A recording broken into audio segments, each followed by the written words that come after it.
الحمدللہ رب العالمین والصلاة والسلام علی سید الانبیاء والمرسلین اما بعد فاعوذ باللہ من الشیطان الرجیم بسم اللہ الرحمن الرحیم۔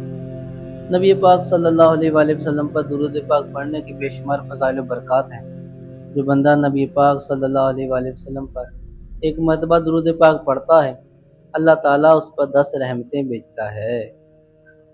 سیدنا خالد بن صفوان بن الاحتم علیہ رحمۃ اللہ العظم فرماتے ہیں، ایک مرتبہ یمن کے گورنر یوسف بن عمر نے مجھے عراق کے ایک وفد کے ساتھ خلیفہ ہشام بن عبد المالک کے پاس بھیجا۔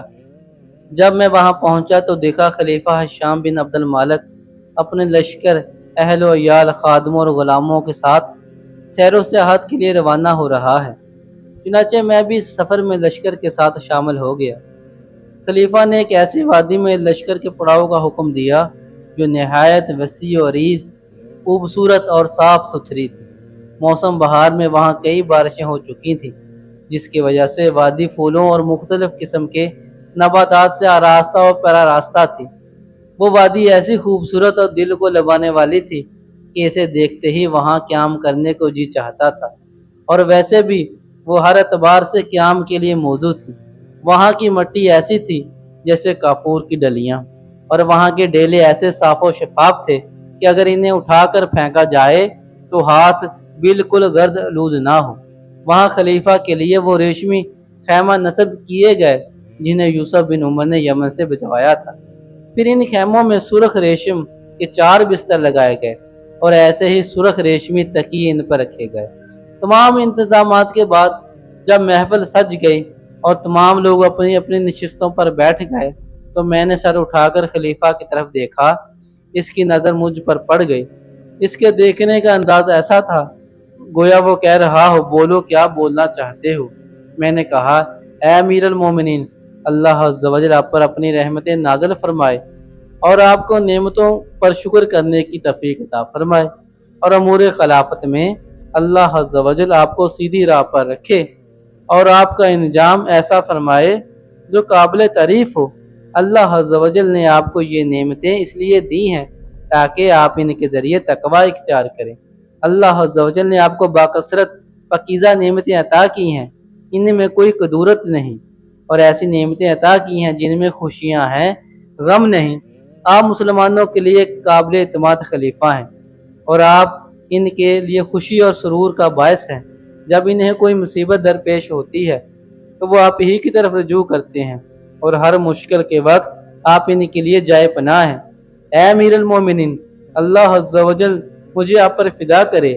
جب مجھے آپ کی ہمنشینی اور زیارت کا موقع مل ہی گیا ہے تو اب میرا حق بنتا ہے کہ اللہ عز و جل نے آپ پر جو نعمتیں نشاور فرمائی ہیں اور جو کمالات عطا کیے ہیں، میں آپ کو ان کی یاد دہانی کراؤں اور آپ کو ان نعمتوں پر شکر کرنے کی ترغیب دلاؤں۔ اس کا سب سے بہترین طریقہ یہ ہے کہ میں آپ کو سابقہ بادشاہوں کے قصے سناؤں۔ کہ آپ کی طرف سے مجھے اس بات کی اجازت ہے؟ یہ سن کر خلیفہ ہشام بن عبد المالک سیدھا ہو گیا، سب تکیے ایک طرف رکھ دیے اور کہا، اب مجھے سابقہ بادشاہوں کے حالات بتاؤ۔ میں نے کہا، اے امیر المومنین، سابقہ بادشاہوں میں ایک بادشاہ تھا، وہ بھی سیر و سیاحت کے لیے ایسے ہی موسم میں نکلا جیسا اب موسم ہے۔ اس سال بھی خوب بارشیں ہوئی تھیں، زمین پھولوں اور نباتات سے مزین ہو گئی تھی۔ جب اس بادشاہ نے ان تمام نعمتوں، اپنے مال و متاع، خدام اور لشکر کی طرف نظر کی تو بڑے فخر سے کہنے لگا، جیسی نعمتیں میرے پاس ہیں کیا کسی اور کو بھی ایسی نعمت عظیم الشان نعمتیں ملی ہیں؟ اسی وقت اس کے لشکر میں ایک حق گو مجاہد بھی موجود تھا۔ اس نے بڑے دریرانہ انداز میں کہا، اے بادشاہ، تو نے ایک بہت بڑے امر کے متعلق سوال کیا ہے، اگر اجازت ہو میں اس کا جواب دوں۔ بادشاہ نے کہا، ہاں تم جواب دو۔ چنانچہ اس مرد مجاہد نے فرمایا، ہے بادشاہ، یہ جو نعمتیں تمہارے پاس موجود ہیں کہ یہ تمام کی تمام ہمیشہ تمہارے پاس رہیں گی؟ کیا ان میں کمی واقع نہ ہوگی؟ کیا یہ تجھے بطور میراث نہیں پہنچی؟ کیا تجھ سے زائل ہو کہ یہ تیرے بعد والوں کو نہ مل جائیں گی؟ جب بادشاہ نے اس باہمت اور مخلص مبلغ کی حقیقی گفتگو سنی تو کہنے لگا، اے نوجوان، تو نے جو باتیں کی ہیں وہ بالکل برحق ہیں، کیونکہ ان نعمتوں میں کمی بھی ہو جائے گی، اور جس طرح یہ مجھے میراث میں ملی ہیں اسی طرح میرے مرنے کے بعد میرے ورثاء کو مل جائیں گی۔ یہ سن کر اس باہمت مبلغ نے کہا، اے بادشاہ، جب یہ سب باتیں حق ہیں تو پھر ان معمولی نعمتوں پر فخر کرنا ایک عجب خیز بات ہے۔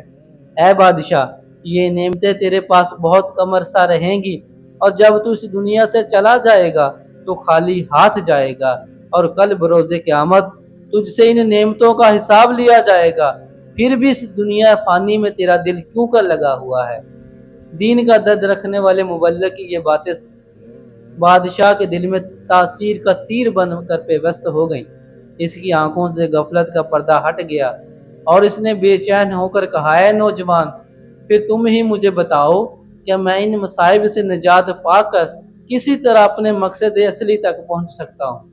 اس پر اس خیر خواہ مبلغ نے کہا، اے بادشاہ، تیرے لیے نجات کے دو راستے ہیں۔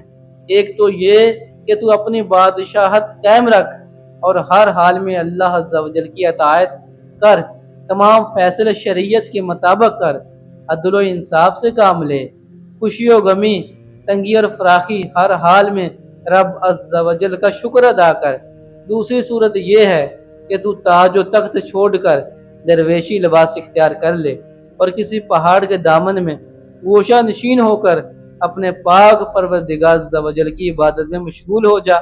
تیری نجات کے لیے یہی دو راستے ہیں، تو جس کو چاہے اختیار کر لے۔ بادشاہ نے کہا، ہے نوجوان، کل میرے پاس آنا، آج رات میں غور کر لوں کہ کون سا راستہ اختیار کروں گا۔ اگر میں نے بادشاہت والا راستہ اختیار کیا تو میں تجھے اپنا وزیر بناؤں گا اور ہر معاملے میں تیری اطاعت کروں گا، کبھی بھی تیری نافرمانی نہ کروں گا، اور اگر بادشاہ چھوڑ کر گوشہ نشینی اختیار کروں گا تو تو میرے ساتھ میرا رفیق بن کر رہنا، میں تیری ہر بات مانوں گا۔ اتنا کہنے کے بعد بادشاہ اپنے خیمے میں چلا گیا۔ صبح کے وقت جب مخلص مبلغ بادشاہ کے پاس گیا تو اس نے دیکھا کہ بادشاہ نے شاہی تاج اور شاہی لباس اتار کر فقیروں والا لباس پہنا ہوا ہے۔ اس بادشاہ نے پختہ ارادہ کر لیا تھا کہ خلوت میں رہ کر اپنے رب عز و جل کی عبادت کرے گا، چنانچہ وہ تاج و تخت اور دنیا کی رنگینیوں کو چھوڑ کر اس مخلص مبلغ کے ساتھ جنگل کی طرف چلا گیا، اور وہ دونوں آخری وقت تک وہیں ایک پہاڑ پر اپنے خالق حقیقی عز و جل کی عبادت میں مشغول رہے۔ بنو تمیم کے مشہور شاعر عدی بن زید العیدی المرادی نے ان کی شان میں چند اشعار کہے ہیں، جن کا مفہوم کچھ اس طرح ہے، اے زمانے کو گالی دینے والے، کیا تو ہر چیز میں کامل اور ہر عیب سے بری ہے؟ یا تو نے زمانے سے پختہ عہد لے رکھا ہے، یا تو جاہل اور مغرور ہے؟ کیا کوئی ایسا شخص بھی ہے جسے موت نے چھوڑ دیا ہو، یا کوئی ایسا شخص ہے جو تجھے موت سے بچا لے؟ کہاں ہے کسرا فارس کے بادشاہ اور ان سے پہلے کے بادشاہ؟ ابو ساسان اور صابور کہاں گئے؟ بہت شان و شوکت والے بادشاہ اور رومی بادشاہ کہاں ہیں؟ ان میں سے کوئی بھی ایک تو باقی نہ رہا۔ وہ بادشاہ کہاں ہے جس نے ایک محل بنایا جس کے ایک جانب سے دریا دجلہ اور دوسری جانب سے دریا حلبور بہتا تھا، اور اس نے محل کو سنگ مرمر سے آراستہ کیا اور اسے مختلف رنگوں سے مزین کیا، اور اس میں ایسے باغات لگائے جن میں پرندوں کے گھونسلے تھے، یعنی باغ میں ہر وقت پرندے چہچہا رہتے تھے۔ موت نے اسے بھی نہ چھوڑا اور اس کی بادشاہت جاتی رہی، اور وہ عظیم الشان محل بھی ویران ہو گیا۔ خرنوک کے بادشاہ نے جب ایک دن غور و فکر کیا تو اس سے ہدایت کی راہ ملی، لہٰذا ہدایت پانے کے لیے وہ غور و فکر ضروری ہے۔ جب اس نے اپنی حالت پر غور کیا اور ان کثیر نعمتوں میں غور و فکر کیا جو اسے عطا کی گئی ہیں، جب اس نے وسیع و عریض سمندر کو عبرت کی نگاہ سے دیکھا تو اس کا دل ڈر گیا، اور کہاں ہے ایسی زندگی پر کیا ترانا اور کیا غرور کرنا جو موت کی طرف لے جا رہی ہو۔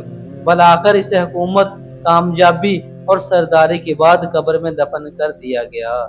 سیدنا خالد بن صفوان بن الحطم رحمۃ اللہ علیہ کی زبانی خرنوک کے بادشاہ کا واقعہ سن کر خلیفہ ہشام بن عبد الملک رونے لگا، اور اتنا رویا کہ اس کی داڑھی آنسوؤں سے تر ہو گئی، اور اس کا ماما بھی آنسوؤں سے بھیگ گیا۔ پھر خلیفہ نے حکم دیا تمام خیمے اخاڑ دیے جائیں اور تمام بستر اٹھا لیے جائیں اور تمام لشکر فوراً محل کی طرف روانہ ہو جائے۔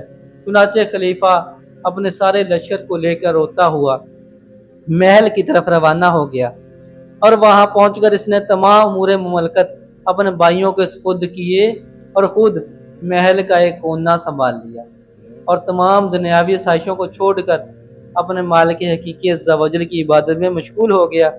جب اس کے اہل خانہ اور خدام وغیرہ نے خلیفہ کی یہ حالت دیکھی تو وہ سب کے سب سیدنا خالد بن صفوان بن الحطم رحمۃ اللہ علیہ کے پاس آئے اور کہنے لگا، آپ رحمۃ اللہ علیہ نے امیر المومنین کی کیا حالت کر دی ہے؟ آپ رحمۃ اللہ علیہ نے اس کی تمام لذات ختم کر دی ہیں۔ آپ رحمۃ اللہ علیہ کی باتیں سن کر اس نے سیر و سیاحت کو بھی ترک کر دیا ہے۔ تو آپ رحمۃ اللہ علیہ نے فرمایا، تم سب مجھ سے دور ہو جاؤ، بے شک میں نے اپنے پروردگار عز و جل سے وعدہ کیا ہے کہ جب بھی میں کسی بادشاہ سے ملوں گا تو اسے نیکی کی دعوت دوں گا اور بری باتوں سے منع کروں گا اور اسے اللہ عز و جل کی یاد ضرور دلاؤں گا۔ چنانچہ خلیفہ کو نصیحت کر کے میں نے اللہ عز و جل سے کیا ہوا اپنا وعدہ پورا کیا ہے، کوئی برا کام تو نہیں کیا۔ اللہ عز و جل کی ان پر رحمت ہو اور ان کے صدقے ہماری مغفرت ہو۔ امید ہے آج کی ویڈیو آپ کو پسند آئی ہوگی۔ مزید ایسی ویڈیو دیکھنے کے لیے ہمارے چینل کو لائک اور سبسکرائب کر دیں تاکہ ہر آنے والی ویڈیو آپ تک پہنچ سکے۔ السلام علیکم ورحمۃ اللہ وبرکاتہ۔